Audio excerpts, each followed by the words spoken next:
Presidente, com a anuência da oradora. Com a palavra, o deputado Frederico Dávila.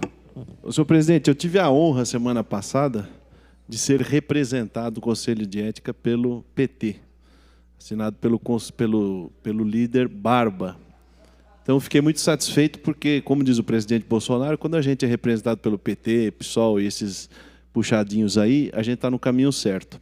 E, utilizando da mesma régua de medida, toda vez que falar do presidente Bolsonaro, do ministro Moro, do ministro Ricardo Salles, dos ministros do governo Bolsonaro, eu vou representar contra eles, todas as vezes. Então, tem uma pessoa no meu gabinete que vai ficar, durante os pronunciamentos desse pessoal vermelho aí, vai ficar prestando atenção máxima e vai verificar cada palavrinha que eles falam aqui.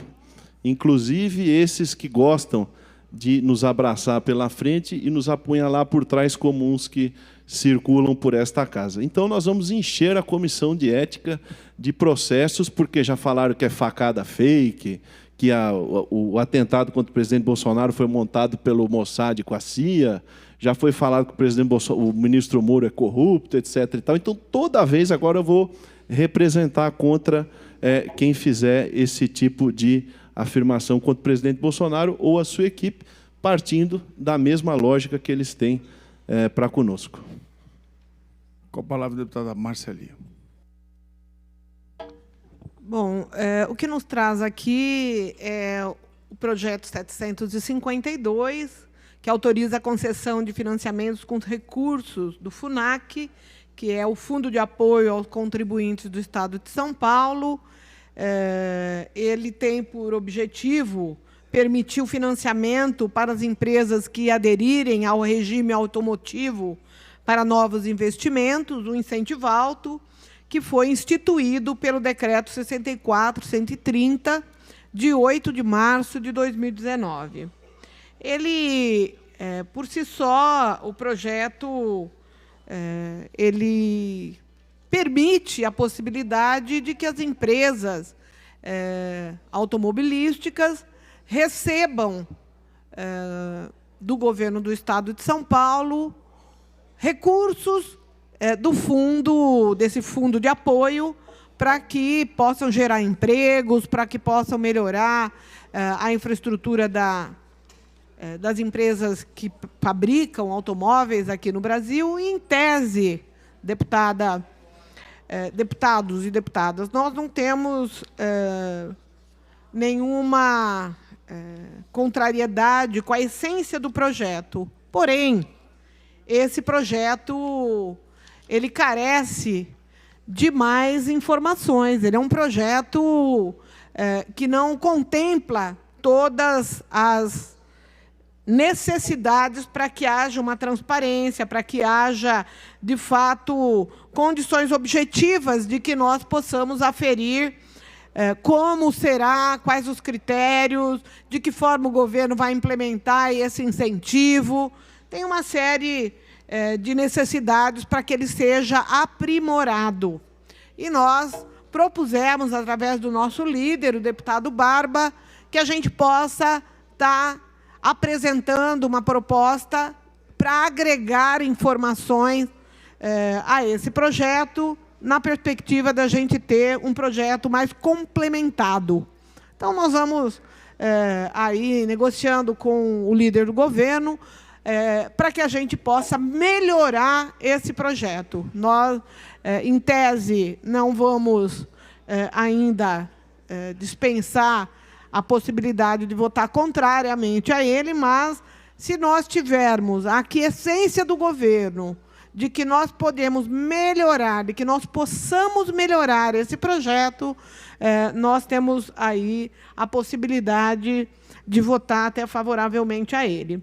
Eu queria aproveitar a oportunidade de estar aqui conversando com as pessoas que nos assistem, com as pessoas que estão no plenário e com as pessoas que estão vendo a grande vergonha que nós passamos hoje na Organização das Nações Unidas, lá em Nova York, porque o mundo está dizendo o seguinte: discurso de Jair Bolsonaro na ONU é uma vergonha histórica. eu já li pelo menos umas 10 matérias dizendo que foi um fiasco, que essa apresentação, esse discurso de abertura da conferência da ONU foi realmente algo absurdo. E eu vou me permitir ler um texto que está nas redes sociais, que diz que, aparentando nervosismo, impaciência, irritação, Jair Bolsonaro faz na ONU discurso retrógrado, escrito provavelmente por algum aluno de Olavo de Carvalho e que remete aos tempos da Guerra Fria. Diante dos olhos do mundo, o presidente não se intimidou em divulgar informações falsas. O discurso do presidente na abertura da 74ª Assembleia Geral das Nações Unidas, em Nova York, foi chamado de vergonhoso e de retrógrado pela imprensa internacional. Em seu pronunciamento, Bolsonaro demonstrou dificuldades para ler o teleprompter e negou que a Amazônia esteja sendo devastada. É da ordem de quase 300% o aumento da devastação na Amazônia nos últimos meses. Não sou eu quem digo, são os institutos que fazem a medição, né, desse desmatamento, que estão noticiando exaustivamente essas informações. E ele vai na ONU e diz que não é verdade.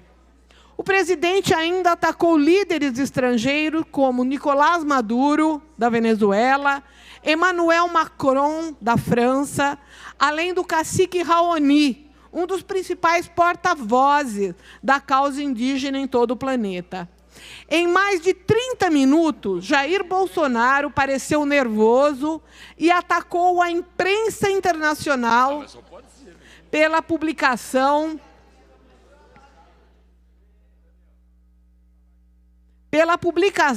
do que chamou de notícias sensacionalistas sobre os incêndios na floresta amazônica. Segundo ele, Jair Bolsonaro, é uma falácia dizer que a Amazônia é patrimônio da humanidade. Diante dos olhos do mundo, Bolsonaro não se intimidou em divulgar informações falsas sobre os incêndios na Amazônia, dizendo que são naturais e consequência do clima seco. Para além de afirmar que as queimadas são provocadas pelos próprios indígenas. A fala do mandatário brasileiro repercutiu imediatamente no Brasil e no mundo. Uma vergonha, uma grande vergonha. O discurso de Bolsonaro na ONU expõe o Brasil ao mundo como um país refém de um presidente que sofre de cegueira ideológica, que mente, que insulta países parceiros e que ataca um dos maiores líderes indígenas brasileiros, o cacique Raoni. Que vergonha, comentou o deputado Alessandro Molon. O Brasil nunca passou tanta vergonha na ONU. Bolsonaro foi até lá para culpar os nossos indígenas pela sua gestão ridícula na crise na Amazônia. Atacou nações que nos ofereceram ajuda. Defendeu a ditadura militar e esbravejou asneiras ideológicas diante do mundo. Vexame, disse o senador Randolph Rodrigues. Bolsonaro repudia tanto a questão ideológica que se limitou a fazer um discurso puramente ideológico, raso, repleto de mentiras e fake news em plena ONU. Levou sua ignorância para o palco do mundo. Que vergonha! Uma vergonha histórica. De onde menos se espera, daí é que não sai nada. A frase do Barão de Tararé resume perfeitamente mais esse vexame de Bolsonaro. O discurso de Bolsonaro foi avaliado como retrógrado por observadores internacionais que associaram a fala do mandatário brasileiro ao período anterior à queda do Muro de Berlim. Em sua fala, Bolsonaro criticou os governos anteriores ao seu e afirmou que o Brasil esteve a ponto de ser tomado pelo comunismo. Eu vou dar risada, né, gente? O presidente brasileiro fez críticas ao Foro de São Paulo, seguindo recomendação do seu guru Olavo de Carvalho.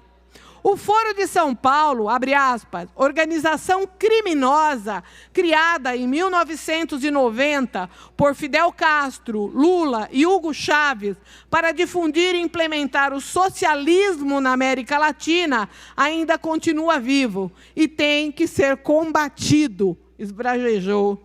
O discurso que Bolsonaro leu na ONU foi escrito por Felipe Martins, aluno de Olavo de Carvalho, que ocupa o cargo de assessor especial da presidência da República. Uma vergonha para o Brasil, uma vergonha para o mundo, uma vergonha para todos nós brasileiros, uma vergonha que a gente tem vergonha, de dizer que nós somos brasileiros por conta desse... Eu não tenho nem palavras para expressar o que eu sinto em relação a esse presidente Jair Bolsonaro, né? Eu me lembro que o Brasil foi um país respeitado. A política internacional brasileira, ela era referendada no mundo todo, porque nós tínhamos... e já tivemos outros também, mas eu vou me reportar ao que mais recentemente ocupou o cargo tão importante que é de diplomata brasileiro no exterior, que foi ocupado pelo Celso Amorim, uma pessoa de uma fineza, de uma clareza do papel que tem um diplomata brasileiro, que tem um ministro de Relações Internacionais, e agora a gente vê esse Ernesto Araújo fazendo a gente passar vergonha e o presidente Bolsonaro também fazendo a mesma coisa conosco. Além disso tudo, ainda tem as mentiras, as informações falsas, né? A CBN, acho que é isso, relatou que os dados do Tribunal de Contas da União de 2017, porque ele falou do programa Mais Médicos, dando uma informação mentirosa, dizendo que os médicos que atendiam aos pacientes brasileiros pelo programa Mais Médico, eles não tinham formação profissional. Ele quis dizer lá na ONU que os nossos médicos cubanos, aqueles que atendiam a população, e eu cheguei a presenciar muitos desses atendimentos pelo interior do estado de São Paulo, atendimentos de excelente qualidade. Ele disse que esses médicos não tinham formação profissional. Mas eu vou agora usar os dados que foram trazidos aqui numa matéria, que os dados do Tribunal de Contas da União dizem que dos 18.240 médicos que participaram do programa Mais Médicos, 5.274 eram formados no Brasil. 1.537 tinham diplomas do exterior e 11.429 eram cubanos.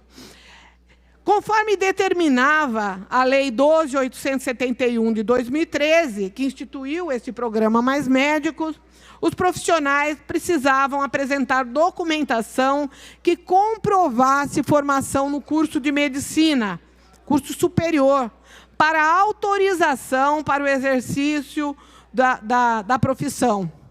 Então, essa informação ela foi falsa. Também falsa a afirmação do presidente Jair Bolsonaro, hoje na ONU, de que os médicos cubanos, em vindo para o Brasil, não poderiam trazer os seus familiares. Não é verdade, porque a própria lei estabelecia que o visto que seria dado ao médico seria extensivo aos seus familiares. Então, outra informação falsa.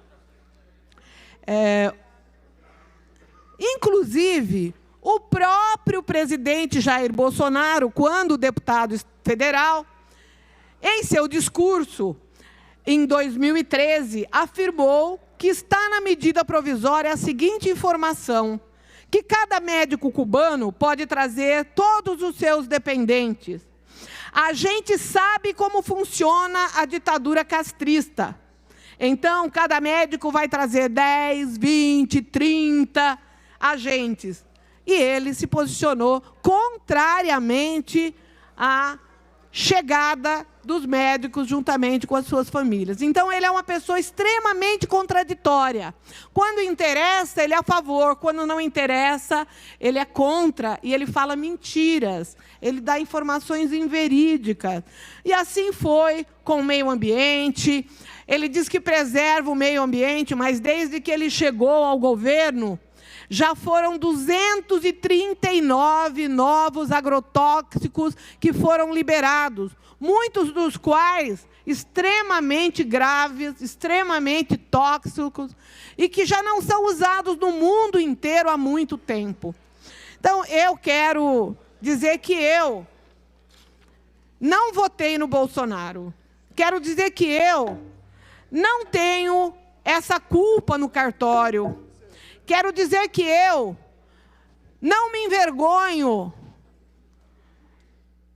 de ter votado no professor, naquele cara inteligente, culto, tranquilo, sereno, e que teria, com certeza, empreendido muitos projetos e programas para gerar emprego, para melhorar as condições da educação, da saúde, de todos aqueles programas tão importantes que foram dizimados, que foram extintos, que acabaram e que a gente está vendo o povo brasileiro voltar para a fome, voltar para a miséria, voltar para as favelas, e a gente vendo todo esse discurso dele, a gente só tem uma palavra para dizer: vergonha, vergonha e vergonha. Muito obrigada.